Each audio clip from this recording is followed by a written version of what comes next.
What if Muhammad Ali Pasha won? The Egyptian Empire that could have replaced the Ottomans. Chapter 1. The Empire that almost collapsed. Imagine this. It's 1839. The Ottoman Empire is breaking apart. Rebellions spread, armies crumble, and Constantinople is desperate.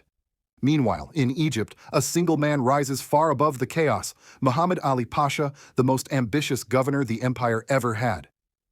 He rebuilt Egypt from nothing: factories, schools, universities, modern armies. He created a state more advanced than the Ottomans themselves. In our timeline, European powers stopped him. But in this alternate world, the critical alliances shift. Britain is distracted abroad. France supports him fully. Russia hesitates. Austria is overwhelmed. For the first time, the Ottomans stand alone. At the Battle of Nizip, their army collapses. Muhammad Ali doesn't retreat. He advances. His son Ibrahim marches across Anatolia. City after city falls. Constantinople prepares for siege and folds. Muhammad Ali Pasha wins. Chapter 2. The birth of a new superstate. With Ottoman power shattered, Muhammad Ali founds a new empire stretching across Egypt, Sudan, Syria and Lebanon, Arabia, Anatolia, northern Iraq. A modernizing Middle Eastern superstate replaces a declining empire. A modern army, European-style training, local weapons factories, conscription.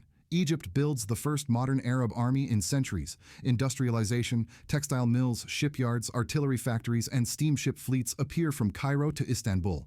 Infrastructure, roads, canals, early railroads. And later, the Suez Canal becomes an Egyptian imperial project, not a European-controlled one. Central administration. A disciplined bureaucracy emerges, loyal to Cairo. Taxation, census reforms, and agricultural modernization create a stable state. The Middle East enters the modern era united and industrializing decades earlier than in real history. Chapter 3. Europe faces a new rival. Europe is shaken. They expected a dying Ottoman Empire, not a rising industrial giant. Britain. The British suddenly see their route to India threatened. Egypt controls the Red Sea, the eastern Mediterranean, and eventually the Suez Canal. France becomes the empire's strongest partner. French engineers, officers, and scientists flood Cairo and Istanbul. Russia fears a powerful empire to the south, but avoids war because Egypt's new army can actually resist. Europe as a whole. Instead of being carved into colonies, the Middle East becomes a negotiating power, a competitor, and a modernizing force. For the first time in centuries, Europe must respect the region as an equal. Chapter 4. A different Middle East emerges with stability and modernization spreading. The region transforms. Unified territories. No Sykes-Picot. No British mandates. No French mandates. The Levant, Arabia, and Mesopotamia remain under one state. Oil under local control. When oil is discovered in Iraq and Arabia, it enriches Cairo, not foreign corporations. This accelerates modernization massively. A cultural renaissance. Universities in Cairo and Damascus thrive. Arabic and Turkish scholars collaborate. European sciences blend with local intellectual traditions. Military strength. A modern centralized empire deters colonization and internal rebellion. The Middle East becomes a global power, not a region fragmented by outside influence.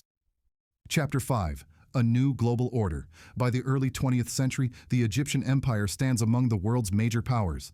World War I. The empire stays intact, likely neutral or aligned with France.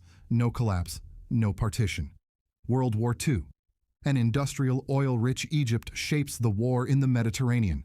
Allies court Cairo for access and cooperation. Post-war era. The region emerges as an economic powerhouse, a cultural center, a major oil exporter, a nuclear era player, a stabilizing force from Africa to the Caucasus. The Arab-Israeli conflict forms differently, or not at all. Modern borders shift dramatically. The Middle East becomes a unified empire, not a fragmented set of states. All of this from one change. Muhammad Ali Pasha wins, replaces the Ottomans, and rewrites world history. If you enjoyed this alternate history journey, don't forget to like the video, leave a comment, and subscribe to the channel for more what-if stories that explore the worlds we never got to see.